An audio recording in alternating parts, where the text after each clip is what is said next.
UP में 7वें चरण के चुनाव के दौरान पीएम मोदी के संसदीय क्षेत्र वाराणसी में अजब ही नजारा देखने को मिल रहा है। यहां एक महिला अपना परिवार छोड़कर बीजेपी को वोट देने के लिए आई थी, लेकिन जब वो बूथ पर पहुंची तो उसे समझाने के बहाने जबरन साइकिल को वोट दिलवा दिया गया।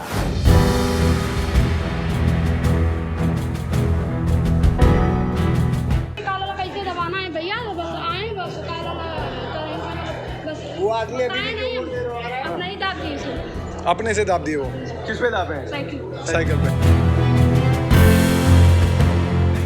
दरअसल वाराणसी के शहर उत्तरी विधानसभा क्षेत्र में पड़ रहे वोट के दौरान बूथ संख्या 222 पर अजीबोगरीब मामला देखने को मिला, जहां एक महिला बुरी तरीके से भड़कते हुए बूथ पर मौजूद कर्मचारियों पर गंभीर आरोप लगा दिया कि वो गई थी कमल को वोट देने, लेकिन उससे जबरन साइकिल को डलवा दिया गया। हम किसको देंगे? किसको देंगे? हमारा बिल्कुल बिल्कुल। बटन किस पे दबा है? साइकिल। तो आपका इच्छा था उसमें दबाने का? नहीं, हमारा वो अपने मन से दबा दिया। फोन कर रहे हैं। इतना दूर से आ रहे हैं, हमारा मन एकदम आपका अधिकार है, कोई नहीं ले सकता। ये कितना भी पुलिस वाला है ना, ये लोग साथ में थे क्या? हाँ नहीं ठीक है, लेकिन आप बोलिए सर, इनके बदले वो बटन दबा सकते हैं? हमें बिल्कुल आदेश नहीं है कि हम पोलिंग बूथ के अंदर चले जाएं। वो कैसे गए अंदर दबाए? हमारे पास वेपन्स है। ये गंभीर मामला सामने आते ही मौके पर मौजूद तमाम पुलिसकर्मी बूथ संख्या 222 पर पहुंच गए। उस आरोपी कर्मचारी की पहचान कराने के लिए महिला ने बूथ के अंदर नजर आ रहे हाफ स्वेटर पहने इसी कर्मचारी पर जबरन साइकिल को दिलाने का आरोप लगाया।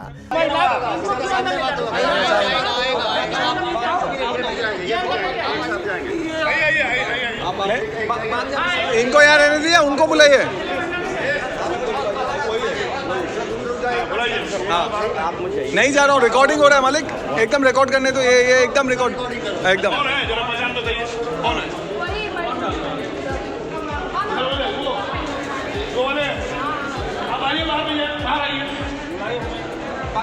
देखिए आ क्यों नहीं रहे?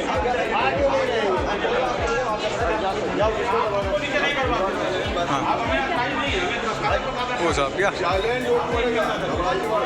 गलत करेंगे तो मैं उसके लिए करूंगा। उस आदमी को बाहर क्यों नहीं बुलाया जा रहा है?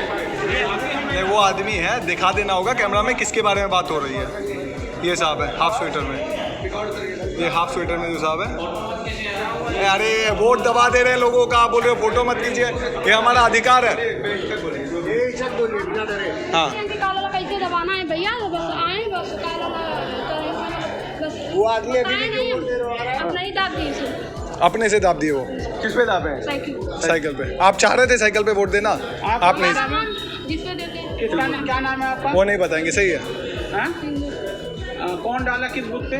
संख्या क्या है? 222 222। इनका पर्ची का।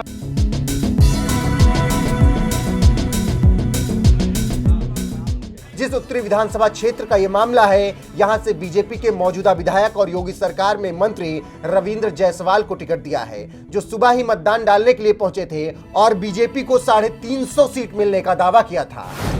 पूरे प्रदेश की जनता योगी मोदी जी के कार्यों को प्रभावित होकर के आज चुनाव जनता लड़ रही है। आप देख रहे हैं। आप पूरे परिवार के साथ हाँ आए हुए हैं जी, वोट देने? मैं पूरा परिवार हूँ। तो क्या कहेंगे? अभी ये लोग इन लोग अंदर नहीं जाने दे रहे हैं। मैं बात सर क्या कहेंगे, जिस तरीके से आरोप प्रत्यारोप लगे और सपा जिस तरीके से कॉन्फिडेंट दिखी कि हम जीतेंगे, आप क्या कहना चाहेंगे उत्तर प्रदेश सरकार में मंत्री होने एक के कभी नाते? कहा जाता है कि ओवर कॉन्फिडेंस धोखा देता है, जी तो सपा को यही है, हाँ, ओवर कॉन्फिडेंस और उनका बड़बोलापन। लेकिन आप बाबा की नगरी से हैं और आपको कितना विश्वास है? सभी आए इस बार महादेव को दर्शन करने के बिल्कुल, लिए, सर नमन करने के लिए। बिल्कुल आप देख रहे हैं कि पूरा काशीमय है, पूरा विकासमय है। विकासमय से कह सकता हूँ कि बनारस की 8 सीटें हम लोग जीत रहे हैं। एक अंतिम सवाल, कितनी इस बार बीजेपी कितना आंकड़ा पार करेगी? क्या 300 के अंदर रहेगी या 300 के पार हो जाएगी? 350 प्लस। 350 प्लस।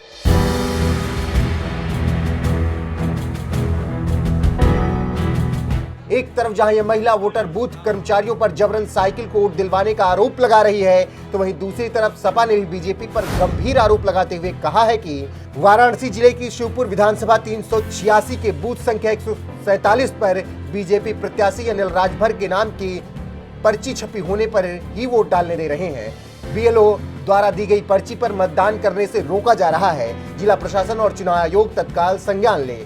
यूपी चुनाव के दौरान सामने आ रहे इस तरह के मामलों पर आपका क्या कुछ कहना है? अपनी राय कमेंट कर हमें जरूर बताएं। साथ ही वोट डालने के बाद नेताओं ने क्या कुछ कहा, आइए आपको सुनाते हैं। वाराणसी से शिवम गुप्ता की रिपोर्ट। मैं मतदान किया हूं और सभी लोगों से अपील करूंगा कि मतदान करें। मैं ये जानता हूं कि मैं लड़ाई लड़ रहा हूं और जिसकी भी लड़ाई है बहुजन समाज पार्टी के हाथी निशान से है और हम अपने लक्ष्य की ओर आगे बढ़ रहे हैं। धीरे धीरे मंजिल फतेह करने की ओर जा रहे हैं। क्या कहेंगे आप? जो माननीय बहन जी का आपने सुना भी होगा कि हर पोलिंग बूथ को जिताना है और बीएसपी को शासन सत्ता में लाना है। ताकि भीड़ का उत्साह आपको पता चल गया होगा कि जनता कितना उत्साहित है मतदान के लिए।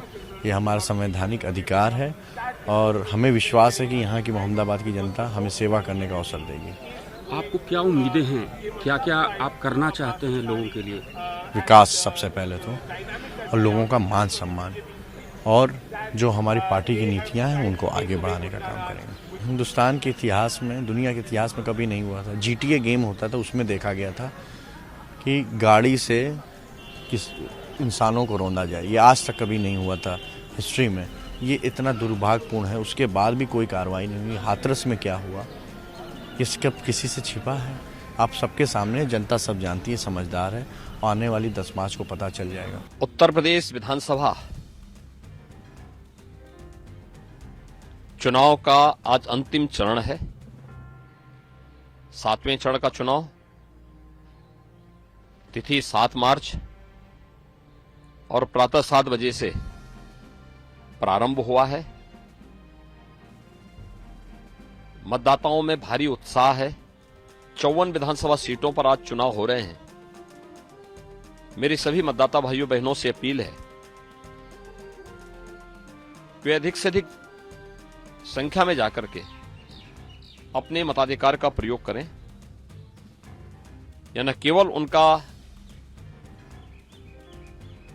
अधिकार है बल्कि यह उन्हें उनके संवैधानिक कर्तव्यों के प्रति भी आग्रही बनाता है। मेरी अपील है सभी मतदाता भाइयों बहनों से कि सुरक्षा, समृद्धि और सुशासन के लिए प्रदेश के अंदर